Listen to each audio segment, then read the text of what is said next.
Les 4 phrases à ne jamais prononcer si vous voulez reconquérir votre épouse. Bienvenue sur ma chaîne, je m'appelle Tessa et ma mission c'est d'aider les hommes au bord du divorce à sauver et transformer leur mariage.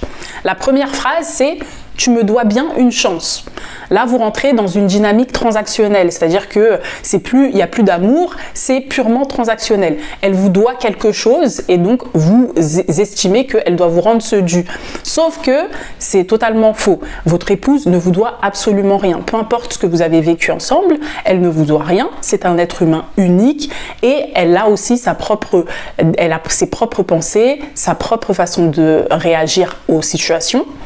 Et elle a aussi son propre libre arbitre. Donc, elle fait ce qu'elle veut. Elle ne vous appartient pas. Et elle ne vous doit absolument rien, comme vous aussi, vous ne lui devez absolument rien. Même si c'est un mariage, effectivement. Sauf que là, elle souffre, elle veut partir. Donc, soit vous voulez qu'elle reste, mais pas parce qu'elle en a envie, mais parce qu'elle vous doit quelque chose, ou bien vous voulez qu'elle reste par envie. J'imagine que la réponse est, vous voulez qu'elle reste dans le mariage par envie, parce qu'elle a envie de rester avec vous et non pas par peur, parce qu'elle vous doit quelque chose, parce qu'elle a une dette envers vous. Ensuite, la deuxième phrase, c'est « à ma place, aucun homme n'aurait supporté tout ça ». Alors là, vous la mettez en comparaison, en compétition avec d'autres femmes et vous vous comparez à d'autres hommes. Vous lui faites en fait comprendre que finalement, elle doit être heureuse d'être avec vous puisqu'elle ne pourra jamais être avec aucun homme. Aucun homme ne pourra la supporter comme vous parce que c'est une femme qui n'est pas supportable. C'est ça que vous lui faites comprendre. Donc, elle a la sensation de se sentir manipulée. Et plus elle se sent manipulée, plus elle voudra partir. Imaginez-vous une femme qui vous dit à ma place, aucune femme ne serait restée.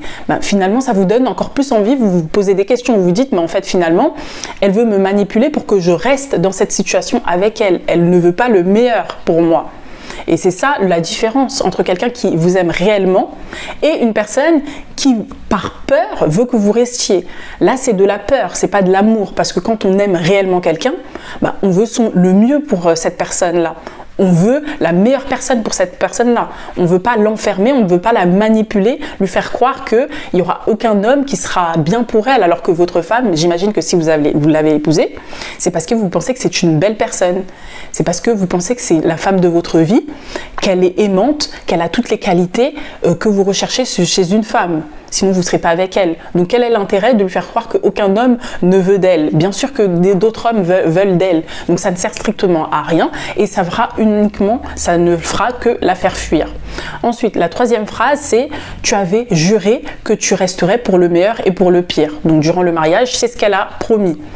Là, c'est dangereux de rentrer dans ça puisque si on commence à faire une comparaison entre le meilleur et le pire, elle va vous dire « mais oui, mais toi, durant toutes ces années de mariage, tu n'as pas non plus respecté tes vœux. » On dit que tu avais promis que tu devais me chérir, que tu devais m'aimer, que tu devais me respecter, me valoriser.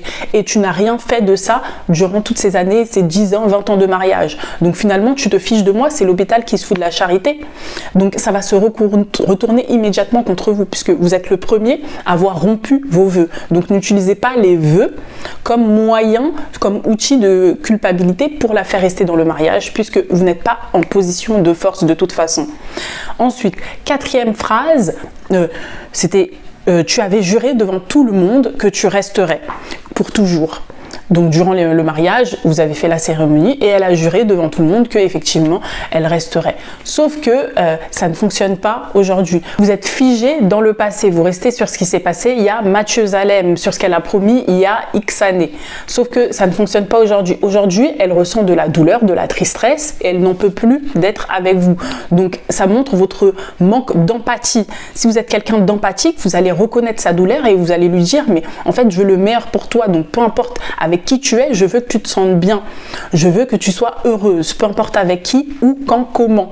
Ça doit être votre objectif principal. Donc ces 4 phrases la font plus fuir qu'autre chose. Donc vous ne devez absolument pas les dire ou plus les dire. J'espère que cette vidéo aura été claire et pour les hommes sérieux qui veulent sincèrement sauver leur mariage et qui sont prêts à changer pour ça, n'hésitez pas à prendre un coaching gratuit de 45 minutes avec moi, c'est totalement gratuit et dans ce coaching, je vous aide à calmer la colère de votre épouse et je vous indique comment restaurer la confiance entre vous pour sauver votre mariage. N'hésitez pas, vous avez le lien en barre de description, vous avez juste à cliquer dessus. Et je vous dis à bientôt pour une prochaine vidéo.